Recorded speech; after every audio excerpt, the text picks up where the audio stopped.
paz do Senhor esteja com todos vocês. Sou o diácono Luciano Carrilho, também professor da Escola Bíblica Dominical.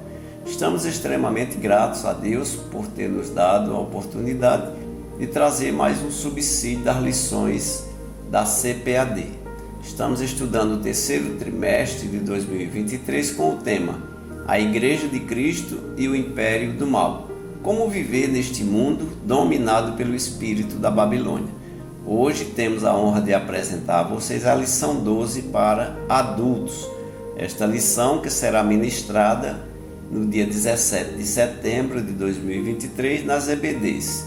Tem como título Sendo a Igreja do Deus Vivo. Desde já, gostaria de pedir que você deixe o seu like, compartilhe esta apresentação com seus amigos e também se inscreva em nosso canal EBD Inteligência Artificial. Também vamos disponibilizar o slide em PDF para que você possa baixar e usar gratuitamente. Agradecemos sua participação e interesse em nosso trabalho. Que Deus nos abençoe.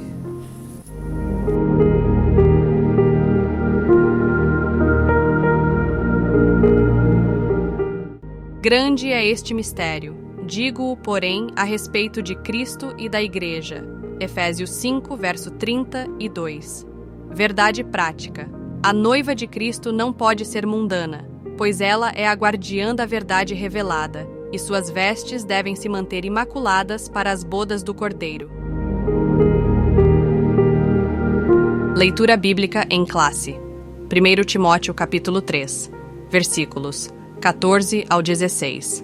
Efésios capítulo 5, versos 25 ao 27 e verso 32. 1 Timóteo 3. Escrevo-te estas coisas, esperando ir ver-te bem depressa.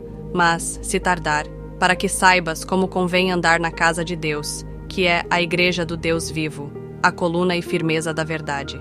E sem dúvida alguma, grande é o mistério da piedade. Aquele que se manifestou em carne foi justificado em espírito, visto dos anjos, pregado aos gentios, crido no mundo e recebido acima, na glória. Efésios 5. Vós, maridos, amai vossa mulher, como também Cristo amou a igreja e a si mesmo se entregou por ela, para a santificar, purificando-a com a lavagem da água, pela palavra, para apresentar a si mesmo igreja gloriosa, sem mácula, nem ruga, nem coisa semelhante, mas santa e irrepreensível. Grande é este mistério. Digo-o, porém, a respeito de Cristo e da Igreja. Introdução. A Igreja local não está livre de influências nocivas que procuram enfraquecer sua identidade de representante de Cristo no mundo. Por isso, nesta lição, é importante reafirmar a natureza da Igreja e destacar seu relacionamento com Cristo. Neste relacionamento que, como Igreja, nos afastamos do mundo, vivemos o propósito de Cristo na Terra e nos livramos das influências hostis aos valores eternos da mensagem de Cristo. Objetivos da lição. 1. Explicar a natureza da Igreja do Deus vivo. 2. Enfatizar o relacionamento de Cristo com a Igreja por meio da santificação. 3. Elencar as armas da Igreja do Deus vivo. Abordaremos agora os tópicos e subtópicos da lição. Primeiro tópico, a natureza da Igreja do Deus Vivo. Primeiro subtópico, a casa do Deus Vivo. O termo casa de Deus não é usado somente no Novo Testamento. Ele tem raízes profundas nos textos do Antigo Testamento. Era frequentemente usado para referir-se ao templo, um local sagrado de adoração e conexão com Deus. Essa expressão carrega em si um significado profundo de santidade e reverência, criando um paralelo poderoso para a compreensão da Igreja no Novo Testamento. Ao instruir Timóteo, Paulo expande deliberadamente o conceito da casa de Deus, para incluir não apenas um local físico, mas também a congregação dos fiéis, a Igreja do Deus Vivo. Esse redirecionamento do termo enfatiza a vitalidade e a presença ativa de Deus na comunidade de crentes, rompendo com a noção de um Deus confinado a um espaço físico e apresentando uma divindade pessoal e relacional. Além de casa de Deus, Paulo usa uma série de outras metáforas para descrever a igreja e seus membros. Ao referir-se aos crentes como a domésticos da fé, Gálatas 6, verso 10, família de Deus, Efésios 2,19, corpo de Cristo, 1 Coríntios 12, 27, templo de Deus, 1 Coríntios 3,16, Paulo está destacando a união íntima que todos os crentes compartilham através da fé em Cristo. Ao utilizar a frase Deus vivo, Paulo está fazendo uma distinção clara entre o Deus verdadeiro e os ídolos, que são considerados mortos e incapazes de interagir com seus adoradores. Esta parte do texto ressalta a natureza ativa e pessoal de Deus, que se enganja diretamente na história humana, em contraste com as divindades pagãs inanimadas. Essa visão, meus irmãos, transformadora da casa de Deus, serve como um lembrete poderoso da missão central da igreja: ser um espaço de encontro, comunhão e adoração, onde os crentes podem se conectar profundamente com o Deus vivo e atuante na história da humanidade. A coluna e firmeza da verdade. A Bíblia Sagrada nos ensina que a igreja é a coluna e firmeza da verdade. 1 Timóteo, capítulo 3, versículo 15, parte B. Essa metáfora poderosa nos revela que a igreja, ela desempenha um papel fundamental na sustentação e preservação da verdade divina. Nesse texto, vamos explorar o significado dessa afirmação e como a igreja é chamada a ser guardiã da verdade revelada por Deus. Quando dizemos que a igreja é a coluna e firmeza da verdade, estamos reconhecendo que ela é o alicerce sobre o qual a verdade divina repousa. Deus, em sua sabedoria e soberania, ele estabeleceu a igreja como a guardiã da verdade, confiando a ela a responsabilidade de preservar e proclamar o Evangelho de Cristo e suas doutrinas imutáveis. O Evangelho de Cristo é o cerne desta verdade. A palavra de Deus diz: e conhecereis a verdade, e a verdade vos libertará. João 8,32. É através das boas novas de salvação que encontramos a reconciliação com Deus e a promessa da vida eterna. As Escrituras nos ensinam que o Evangelho é o poder de Deus para a salvação de todo aquele que crê. Romanos 8,16. Portanto, a igreja, meus irmãos, é chamada a ser o quê? A fiel depositária e mensageira deste Evangelho transformador. A missão da igreja vai além de simplesmente abrigar a verdade. Ela também é chamada a proclamá-la ao mundo.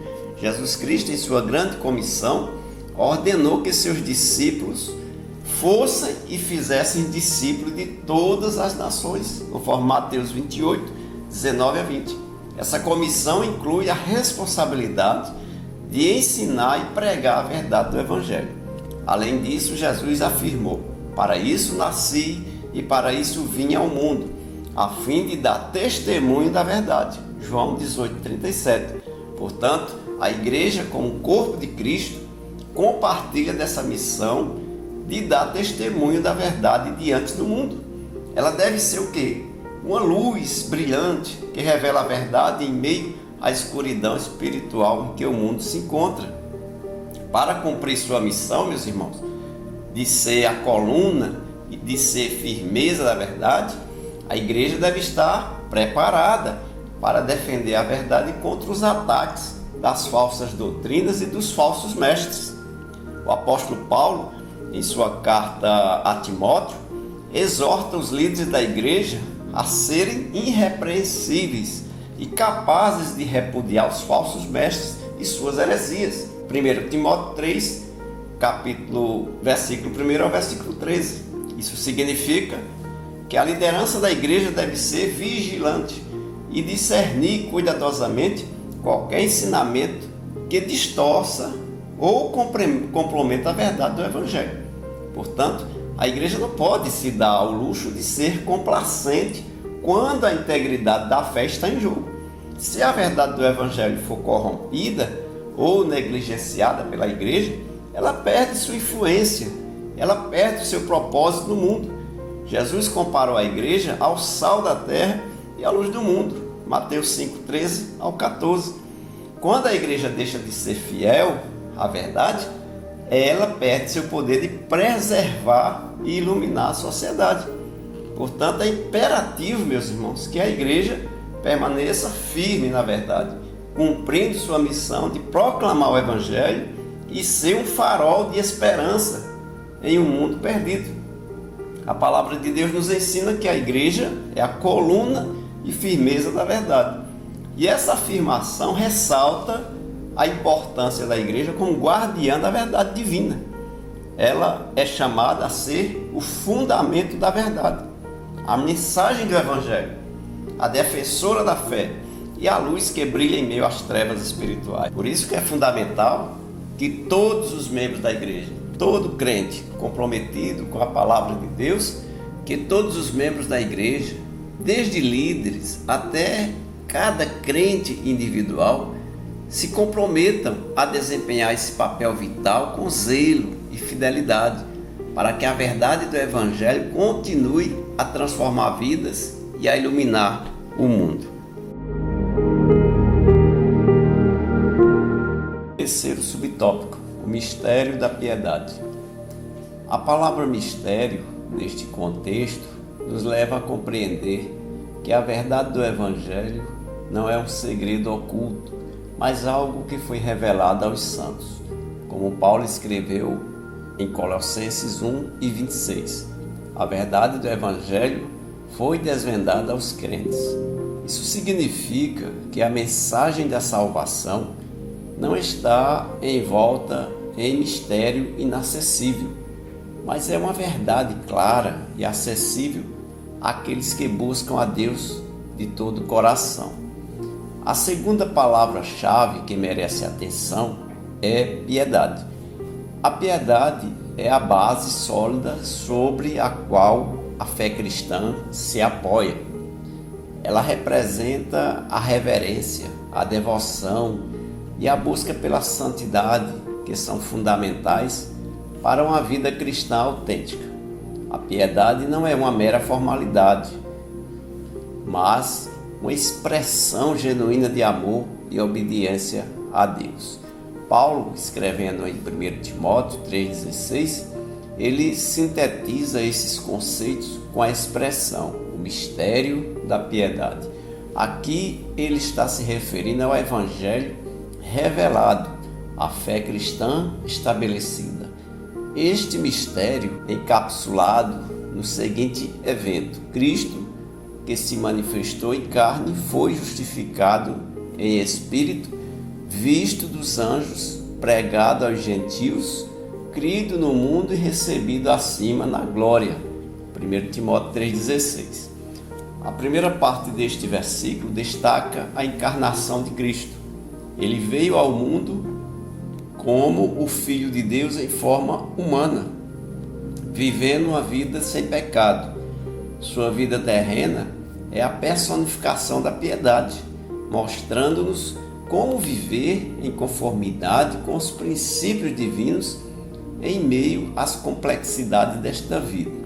A segunda parte do verso afirma que Cristo foi justificado em espírito. Isso significa que sua santidade e justiça eram inabaláveis. Ele era perfeito em sua obediência a Deus, e sua morte na cruz foi a prova definitiva de sua justiça, ao pagar o preço pelos nossos pecados.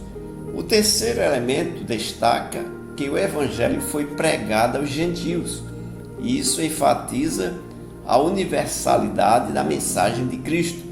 Não se trata de uma fé restrita a um grupo específico, mas uma boa notícia para todas as nações e povos. Cristo veio para oferecer salvação a todos, independente de sua origem ou história. O quarto aspecto ressalta que o Evangelho foi crido no mundo. Ao longo da história, milhões de pessoas em todo o mundo têm colocado sua fé em Jesus Cristo como Senhor e Salvador. Isso demonstra a poderosa transformação que o Evangelho pode realizar na vida daqueles que creem. E por fim, o versículo nos diz que Cristo foi recebido acima na glória. Esta é uma referência à sua ascensão triunfante ao céu, onde ele agora reina à direita de Deus Pai. Sua ascensão é a garantia da nossa esperança, da promessa da vida eterna com ele.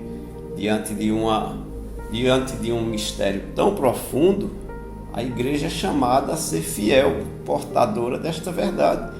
Como 2 Coríntios 2,17 nos lembra, a igreja não deve distorcer a mensagem, mas proclamar o Evangelho com sinceridade e integridade.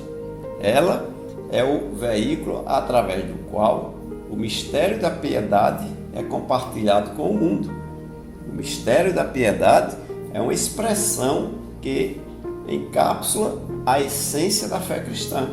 É a revelação do Evangelho de Jesus Cristo, sua encarnação, santidade, universalidade da mensagem, impacto no mundo e triunfante ascensão. A igreja desempenha um papel vital em proclamar e preservar essa verdade tão profunda.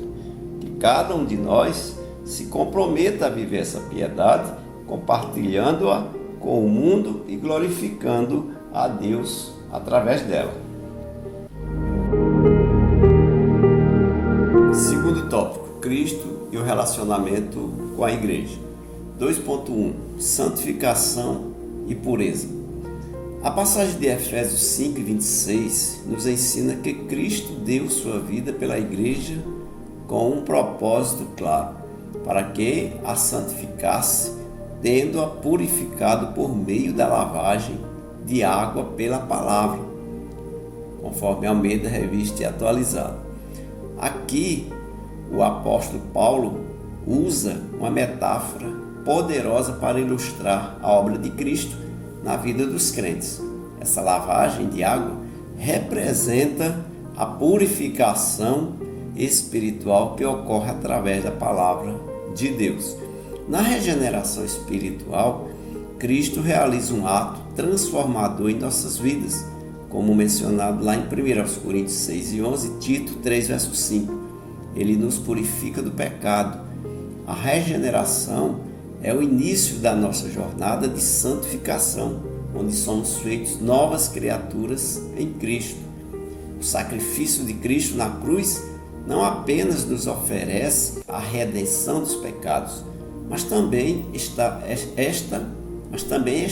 intrinsecamente ligado à nossa santificação, como 1 Tessalonicenses 4:16 e Hebreus 13, verso 12, indicam a obra de Cristo na cruz abrange não apenas a purificação dos nossos pecados, mas também a separação e santificação do seu povo.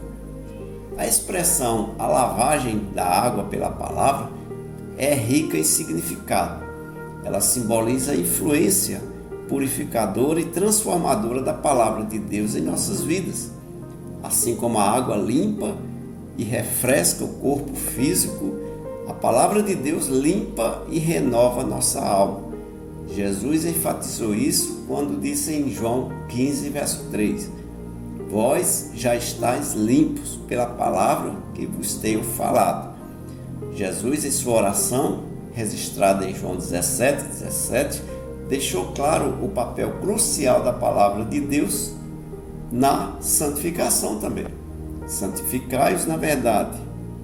A tua palavra é a verdade. A verdade da palavra de Deus, meus irmãos, nos guia, nos corrige e nos molda à imagem de Cristo.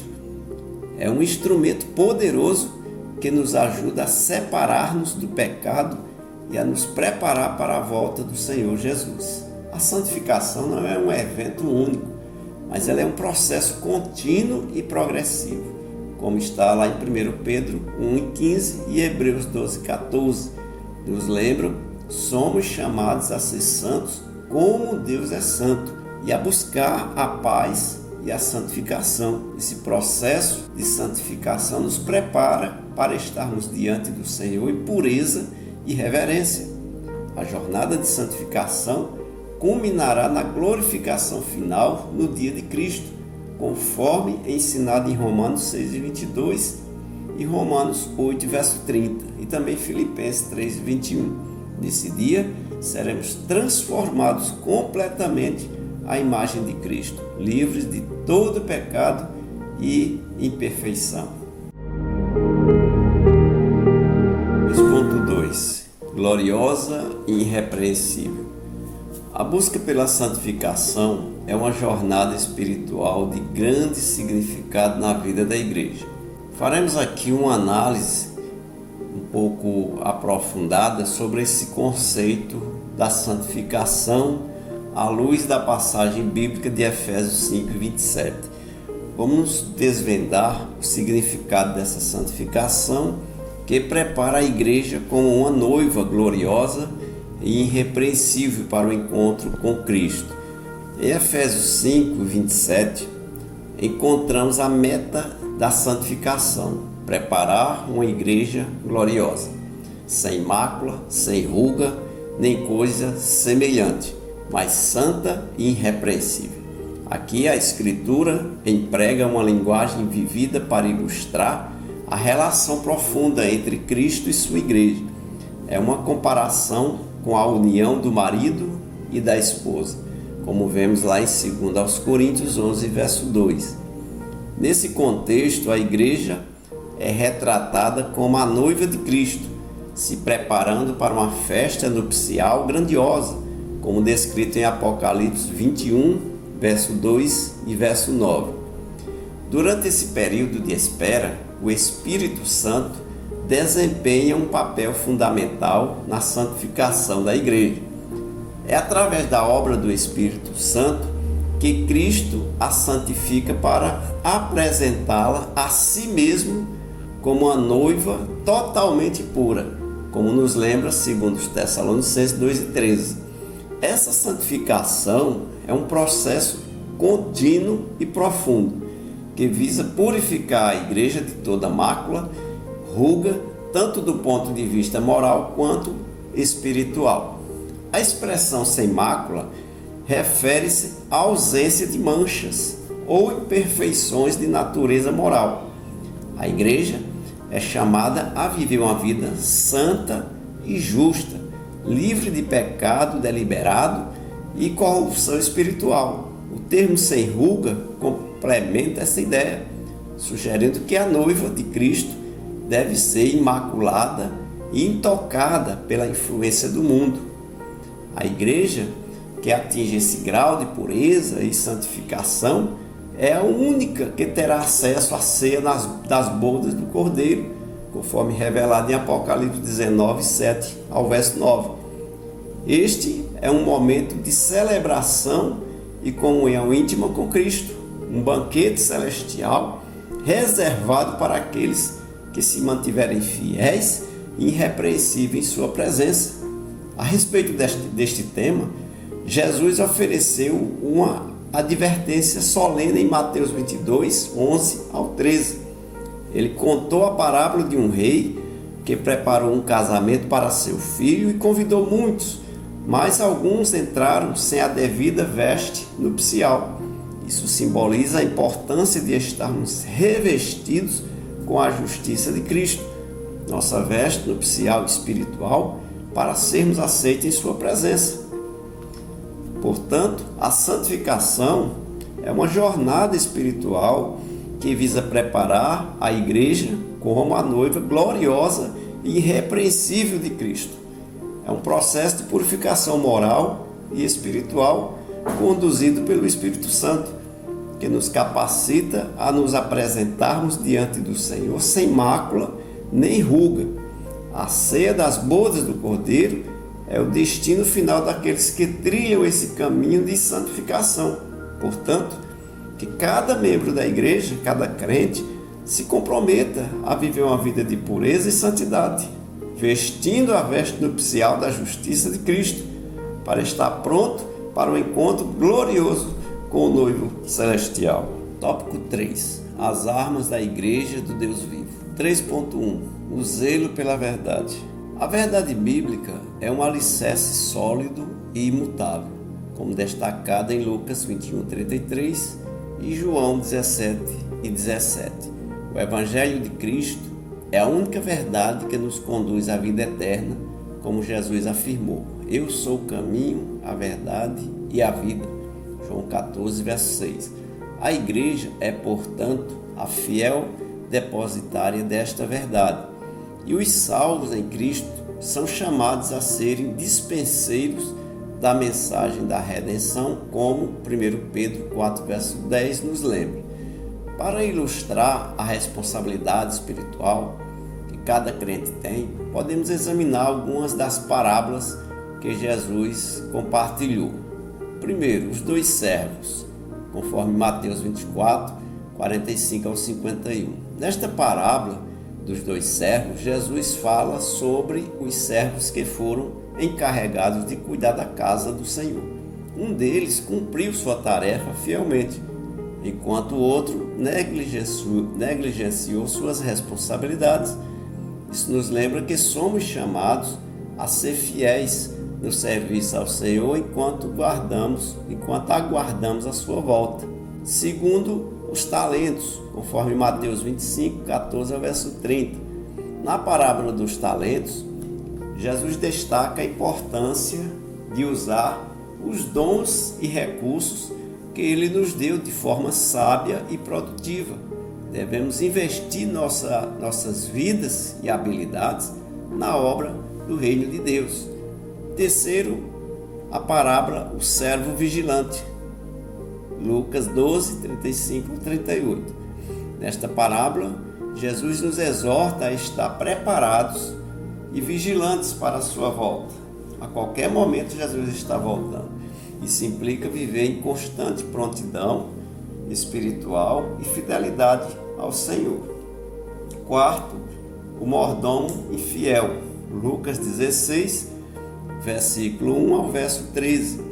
A história do mordomo infiel nos lembra da importância de sermos bons administradores dos recursos que Deus nos confiou, incluindo nossos talentos, tempo e recursos materiais.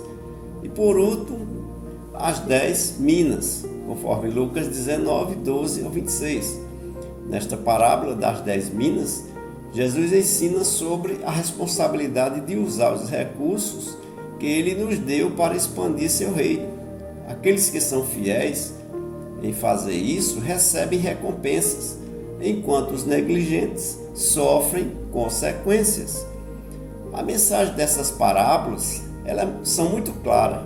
Cada crente tem a responsabilidade espiritual de ser zeloso pela verdade das Escrituras, viver de acordo com ela e propagar essa mensagem com fidelidade.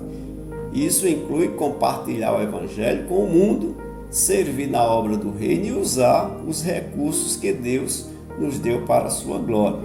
Em resumo, as armas da Igreja do Deus vivo incluem o zelo pela verdade bíblica e a responsabilidade espiritual de cumprir nossos deveres com fidelidade. As parábolas de Jesus nos lembram da seriedade dessa responsabilidade e da importância de vivermos em conformidade com os princípios do Reino de Deus. Que cada membro da Igreja se comprometa a ser um fiel depositário da verdade, compartilhando-a com o mundo e servindo ao Senhor com dedicação e com amor. 3.2. O ensino da verdade. A liderança da Igreja não pode comprometer a integridade da verdade bíblica. O líder vocacionado deve estar pronto para defender a ortodoxia cristã e refutar as heresias que ameaçam distorcer a fé, conforme Tito 1, verso 9, que está escrito, ressalta a importância desse compromisso com a verdade, destacando que um líder não deve ceder ao liberalismo teológico, é comunismo ou sincretismo religioso. A verdade bíblica deve ser o alicerce sólido da igreja, conforme 1 Timóteo 4, verso 13, que nos exorta a dedicar tempo ao ensino das Escrituras, enquanto 2 Timóteo 2,15 nos lembra da importância de estudar e manejar corretamente a palavra de Deus. O reformador Martinho Lutero enfatizou essa questão, declarando que quando o sermão não coloca o estudo da Bíblia no cerne da pregação, estamos ofendendo a palavra de Deus. Ensinar as Escrituras de forma fiel e comprometida não é uma tarefa simples, mas é fundamental para a vida da igreja. Relativizar as doutrinas bíblicas ou fazer concessões ao pecado equivale a aprisionar a igreja no mundanismo. Somente a verdade de Deus é capaz de libertar o pecador, como Jesus afirmou em João 8,32. Portanto, a liderança da igreja deve abraçar a responsabilidade de ensinar e viver a verdade da palavra de Deus com zelo e fidelidade. A liderança da igreja é chamada a uma missão vital: ensinar e preservar a verdade das Escrituras. E isso envolve defender a ortodoxia, refutar heresias e colocar a verdade bíblica como a prioridade máxima na vida da igreja. Ao fazer isso, a liderança eclesiástica desempenha um papel fundamental na edificação do corpo de Cristo e na libertação dos pecadores pela verdade transformadora do Evangelho.